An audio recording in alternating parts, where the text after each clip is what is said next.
ഇപ്പോൾ കണ്ടുകൊണ്ടിരിക്കുന്ന ഒരു ട്രെൻഡ് എന്താണെന്ന് വെച്ചാൽ വിവാഹം കഴിഞ്ഞ് 1-2 ദിവസം കഴിയുമ്പോഴേക്കും ചിലപ്പോൾ ഒരാഴ്ച കഴിയുമ്പോഴേക്കും ഒന്നുകിൽ ഭാര്യ അല്ലെങ്കിൽ ഭർത്താവ് അവർ തീരുമാനിക്കുകയാണ് ഞങ്ങൾ ഒന്നിച്ച് മുന്നോട്ട് പോകില്ല. അങ്ങനെ അവർ പിരിയാനുള്ള കാരണങ്ങൾ തേടുക. അതിന് സപ്പോർട്ടായിട്ട് ഫാമിലി ഉണ്ടാവും. അപ്പോൾ ഫാമിലിയിൽ പൊതുവേ ഒരു സ്ത്രീ ഒരു വിഷയം പറയാണ് എനിക്ക് മുന്നോട്ട് കൊണ്ടുപോകാൻ പറ്റൂല എന്ന് പറയുമ്പോൾ അവർ പറയും നിനക്ക് അവിടെ നിൽക്കാൻ കഴിയില്ലേ, വീട്ടിലേക്ക് പോരെ. ഇവിടെ സംഭവിക്കുന്നൊരു കാര്യം എന്താണെന്ന് വെച്ചാൽ രണ്ടാൾ വിവാഹം കഴിക്കുമ്പോൾ 2 രീതിയിൽ ജീവിച്ച ആളുകളാണ്. അവർ 2 കൾച്ചറായിരിക്കും, 2 മെൻറ്റാലിറ്റിയുള്ള ആളുകളായിരിക്കും, 2 ജീവിത സാഹചര്യമുള്ള ആളുകളായിരിക്കും.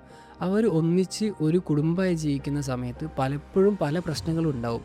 അപ്പോൾ 2 പേർക്കും ഒരു ടൈം വേണം. അവർ ചിലപ്പോൾ ഞാൻ എക്സ്പെക്റ്റ് ചെയ്യുന്നൊരു കാര്യമാവില്ല എൻ്റെ വൈഫ് എനിക്ക് തരുന്നുണ്ടാവുക. അല്ലെങ്കിൽ അത് നമ്മൾ പൊതുവേ നമ്മൾ ചെയ്യുക, അത് ഒരു മെയിലായാലും ഫീമെയിലായാലും നമ്മുടെ ഉള്ളിൽ ഇങ്ങനെ വെക്കും, എനിക്ക് ഇത്രയും കാര്യങ്ങൾ എന്നെ കണ്ടറിഞ്ഞിട്ട് അവരെന്നോട് പെരുമാറണം. ഒരിക്കലും കണ്ടറിഞ്ഞിട്ട് ആർക്കും ചെയ്യാൻ കഴിയില്ല. ഒരു കുടുംബബന്ധം തുടങ്ങാനും എളുപ്പമാണ്, അവസാനിക്കാനും എളുപ്പമാണ്. ഒരൊറ്റ സെക്കൻഡ് മതി, മൈക്രോ സെക്കൻഡ് മതി. പക്ഷേ അത് നിലനിന്ന് പോകാൻ ഭയങ്കര കഷ്ടപ്പാടുണ്ട്. അപ്പോൾ ഇവിടെ നമ്മൾ ശ്രദ്ധിക്കേണ്ട ഒരു കാര്യം എന്ന് വെച്ചാൽ പരസ്പരം തുറന്നു പറച്ചിലാണ്. എനിക്കെന്താണ് വേണ്ടത്, അല്ലെങ്കിൽ ഞാൻ എന്താണ് ആഗ്രഹിക്കുന്നത് എന്ന് പരസ്പരം സംസാരിച്ച് മനസ്സിലാക്കണം.